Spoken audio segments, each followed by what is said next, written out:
Hey YouTube family, how are you guys doing? Hope you're all doing well. Welcome to part 3 of the Shijie TLV Telecaster style vintage guitar. This will be the third and final video on this. I'm sure there might be some other ones in the future, but for now anyway. First video, unboxed it, played it, thing was incredible out of the box. That very night, I took it out to a gig. Got some footage of that gig in video number 2. And video number 3, we're going to see how perfect this thing really is. We're going to take it apart. I don't believe anything is truly perfect. So I'm sure there's some flaws in this somewhere. We just got to look hard enough to find them.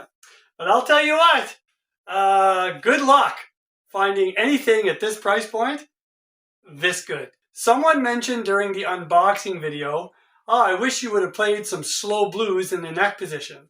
Well, the reason that didn't happen is because I'm a terrible blues player. I don't play anything well. I play a little bit of everything.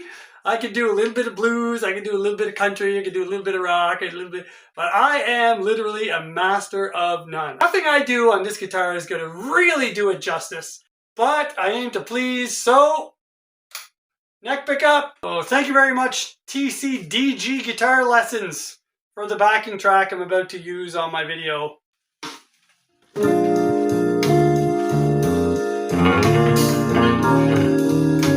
little grit on.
There's some slow blues in neck position. Sorry for butchering that. I'm not a blues guy. I'm not. So, let's get right down to this thing, man. See if the beauty is really just skin deep or if it goes a little deeper. As much as I like these Wilkinson bridges and these compensated saddles are great for intonation, I prefer the go-to in-tune saddles, and I currently have a set of those on my Musi. I'm going to take these saddles off and I'm going to put them on this bridge, and I'll take the Wilkinson saddles of this bridge and I will put them in here because factory equipment. This guitar is totally stock, but I prefer these saddles. Not so much for the intonation ability, which is a little bit better, but mostly because they're notched. right? You see the notches here? Whereas these Wilkinson saddles are not. So if you really pound these strings, the strings will move on these saddles because there's nothing really holding them in place.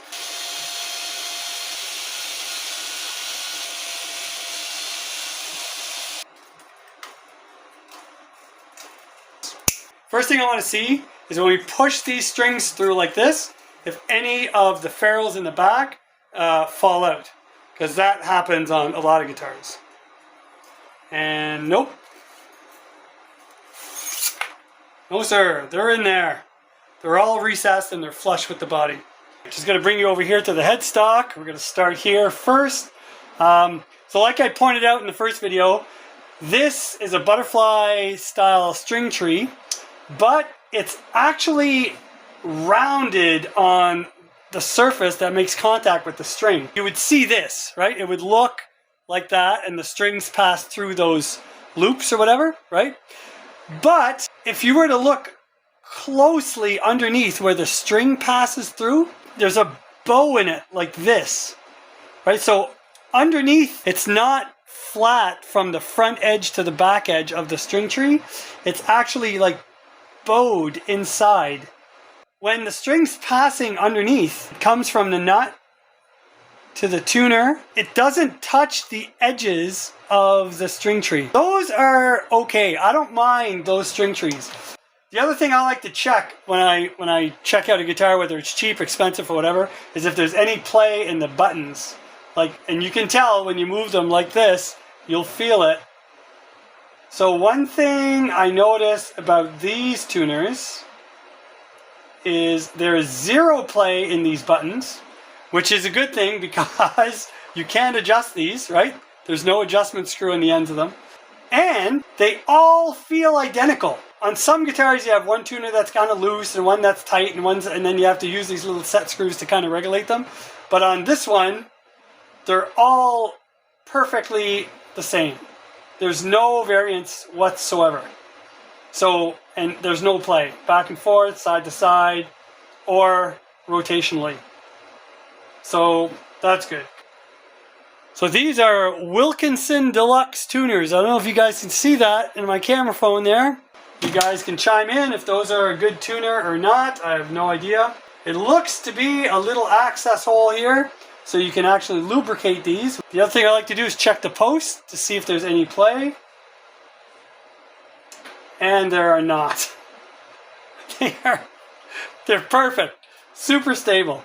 The last thing I like to do, see what the gear ratio is.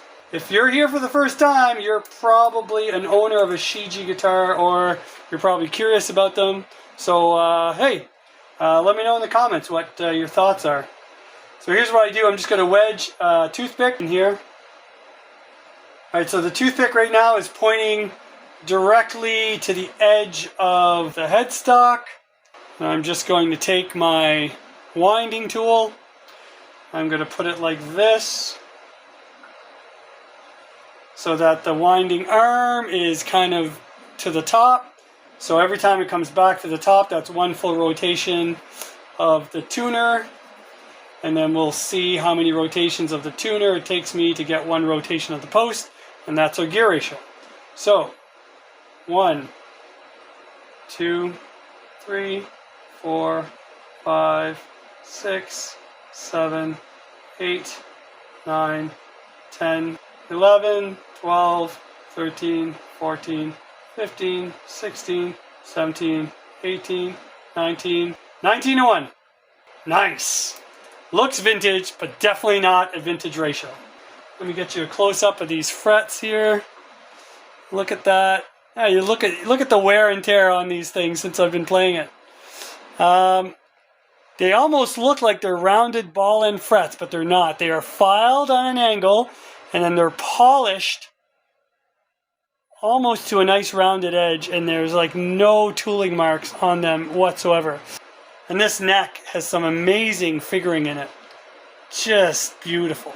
And the roast is like second to none, man. One thing I always check for is if the body holes have been drilled properly as per the size of the screw. I hate when a screw bites into the body as well as the neck. Because then it's hard to get a good seat from the heel to the pocket. Alright, so it would appear that these screws are in fact biting into the body. So there you go. Not perfect. So the guitar comes with this tray. The tray's included. So it's perfect because I guess they want you to take it apart, right? Is there an indexing hole in the back of this? No, there isn't. Very clean. Super nice. How tight is this neck in the pocket? Alright, here we go. Oh, there we go. Well, it's snug. It was snug in there for sure. Ooh, look at that. Look how clean that is. Holy smokes. A little bit of dust. A little bit of splintering around the holes. We'll deal with that. And look at that. Look how clean that is in there. One thing you'll notice, it isn't covered in buffing compound. See how clean that is? And this pocket is super smooth. Look at that. It's a little bit of clear coat at the bottom here, but the whole pocket is perfectly smooth. Really nice. No uneven edges. Stamped Shijie 2025-06, and there's the initials there of, I guess, the inspector maybe. Beauty. Very, very nicely done. Look how smooth the inside of the road is. It's like glass almost. Wow, this is crazy. Very nicely done. This pickguard only has 5 screw holes. I never really noticed that before. 1, 2, 3, 4, 5. Alright, let's pop that pickguard off, have a look underneath. Right, there we go. Super nice cavity. Cloth wire pickups. No shielding, really? I'm surprised that there's no shielding in there. But I'll tell you what, this thing was dead quiet. Here in my basement, with or without drive, at both gigs over the weekend. So no issues whatsoever. There's nothing written on the back of these pickups, but they are Alnico's. And well, they look, I don't know if you can see that, they look very well made. No issues there. And you've heard how they sound. See what kind of components we're dealing with here. Oh, we got shielding in here. Okay. Look at that. And it's copper foiled shielding too. Right up and over. All the way in the cavity. Very well done. You guys seeing that? Copper shielding tape. Wow. Nice components. Made in Korea pots. Nicely soldered. Clean wiring job. And this is a real fairly heavy duty wafer switch. Pretty thick. Looks good. I don't see a brand name on it. Jinsung branded pots. Very traditional tele wiring. Perfect. Just put that back in there. So just put the pickguard back on, but I use black screws. Now the pickguard's truly black. A good thing to note is none of these screw holes are stripped, and especially here in the control cavity, they did not miss the mark. Like on so many teles where this hole is kind of bordering on the edge of the cavity. Not the case with this. They nailed it bang on. There is no gaps between the pickguard and the control plate. So very, very clean and well done.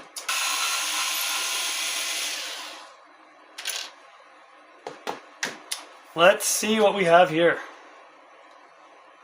No shielding in the cavity, as you can see there. Very nicely routed cavity. Everything is so smooth in this. We have a grounding wire, and there's some shielding tape to hold it in place. Pickup has a nice big copper plate at the bottom, or brass, I don't know what that is. And no markings. Again, they're in-house. Cloth wire wrapped pickup. Check out those bridge holes and the string through holes. They are perfect. No mess. No double takes, no splintering, just super clean work. I am impressed. All right, put that back. Now I don't like torquing things down with a power tool, so I always use a screwdriver when it comes to the final, the final torque. No strippage going on here, that's for sure. All right, so to change a saddle, I just do one at a time. And so I pulled off the in-tune saddle off of the Musi, and it goes this way, right? That's the correct orientation. So I'm going to pull this one out.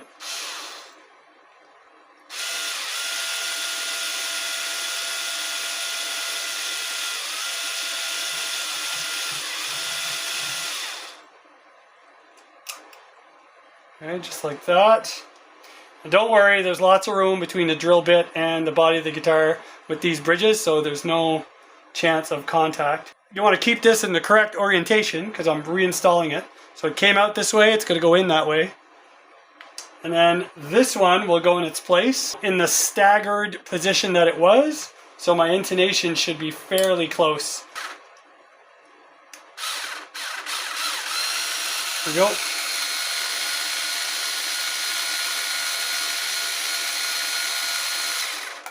And it was roughly about there. And I'm just going to keep going and do that with the other ones. We got the saddle switched over. We might as well check this output jack. This plate is really well fit to the contour of the guitar. You see that? There's no spaces or gaps in it. Like a lot of these just generic plates you'll see don't really fit the body of the guitar. But this one's really nice. I like what I'm seeing so far. All right, what do we got? Right on. So nothing fancy, but really nice solder joints. And a super clean cavity again. No buffing compound to be seen anywhere. Very nice. Clean drill holes. Very well spaced. Oh yeah, you get a really nice connection there. But yeah, no issues here whatsoever. All good. Right? Pop that back in. One last thing we could do. I didn't have any problems over the weekend, but we should probably just make sure that these strap buttons are tight. Oh, and they are. Yep. I tend to tighten things maybe a little more than your average guitar tech, maybe. And that could be a good or bad thing. So far I haven't broken or split anything.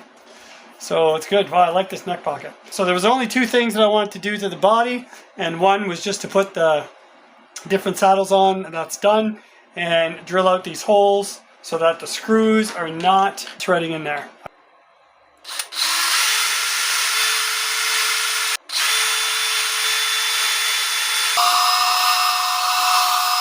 I know some of you are watching, or there's a luthier out there watching this video thinking, you idiot, you never drill from the inside of the pocket, you're going to tear out the back of the guitar. No, you're not on these. These are all tapered inside where they drilled to begin with. They all have like this little ring around the hole already. So you're never going to tear it out. Alright, so this body is ready to be reassembled to the neck. But first, I want to go check how good the fretwork is on this. This is supposed to be a 12 radius neck. So we're going to check to see if that's in fact the case. And yeah, that's exactly what that is, a 12. Let's see how close to level we are. Okay, we're a little bit backbowed, which makes sense because it was under tension. Back this off a little bit.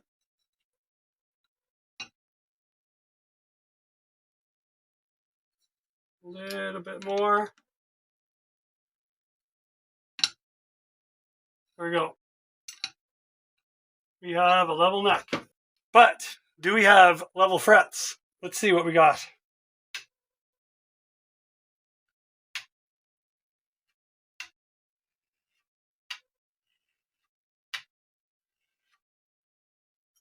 So, as you've seen me do before, I'm not just sliding across the fret, I'm applying pressure on one side of this. You can't tell, but I'm pushing down, right, with my right hand as I'm sliding across. If I get a high spot, it's going to start rocking. So, where was I here? I'll start back over here.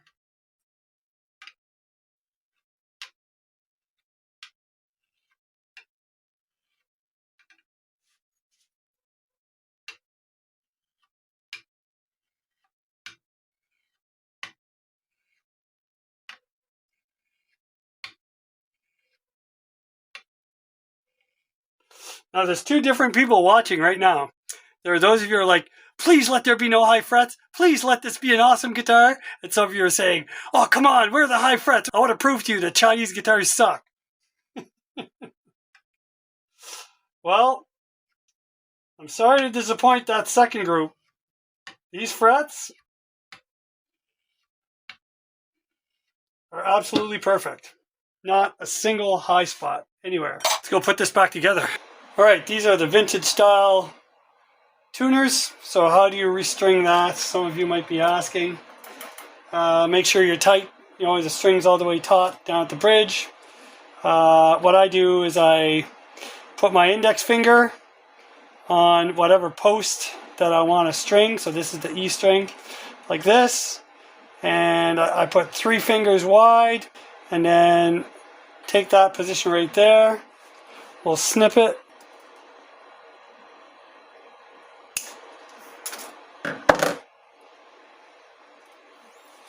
And then that inserts inside your tuning peg. There's a hole in the middle.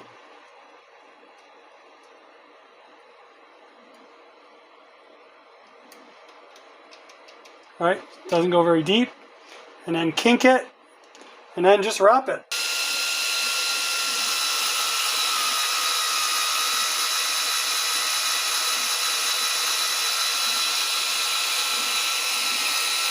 And that will give you 2.5 to 3 wraps of the peg, which is plenty for the proper break angle over the nut.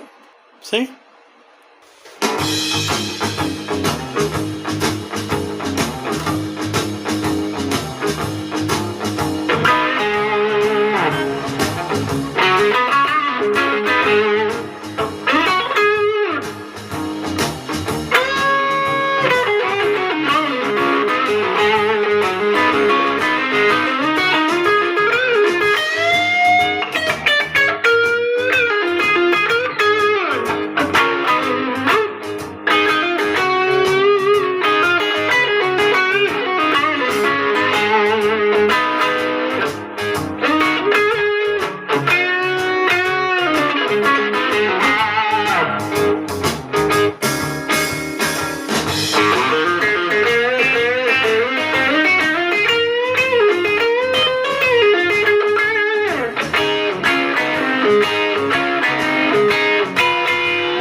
The Shijie, all reassembled, tuned up, dialed in. This thing is crazy good. I don't know what to tell you. I don't make videos of every guitar that comes in here for me to repair or fix or set up. but I haven't seen anything like this. Like I just haven't. Fender. Can't touch this. They can't. Can't touch this. They just Can't touch this. Sorry for all the Fender fans watching and fuming right now.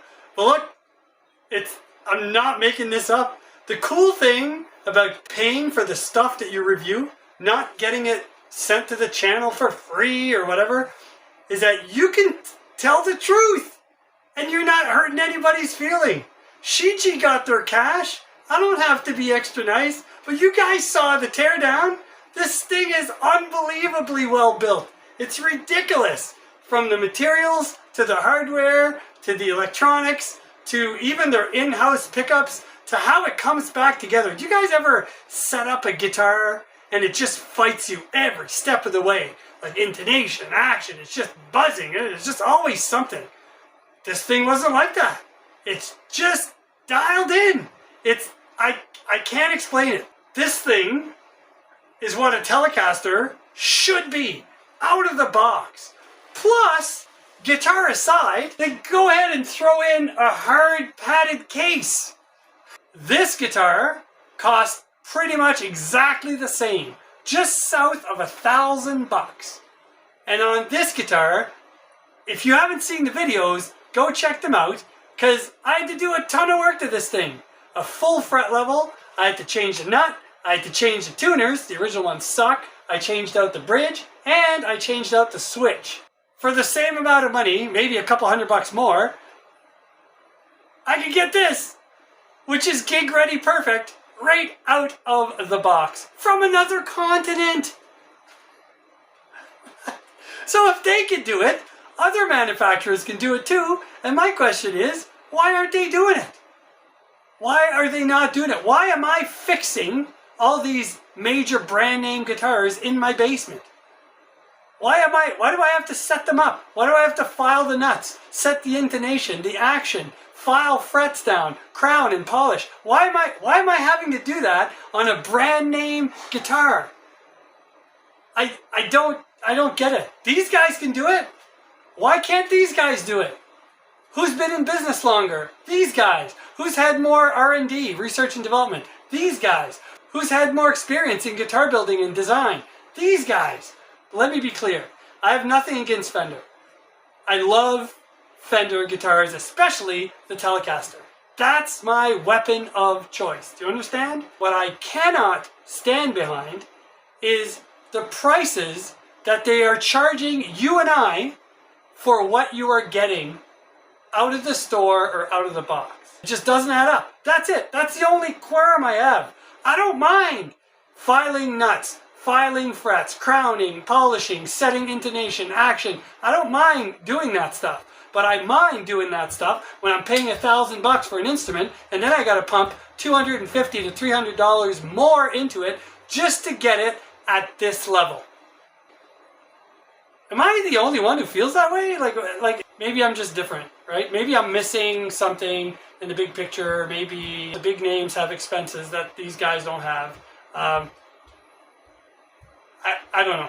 But anyway, you've seen it unboxed, you've seen it at a gig, and you've seen it torn down and reassembled. So you guys make your own decisions on what's good and what's not. Let me know what you think. Thanks for following me on this. Take care, God bless, and keep rocking your six string. Clearly, it doesn't matter what name is on the headstock. If you like it, it's a good guitar. But some guitars are just better than others.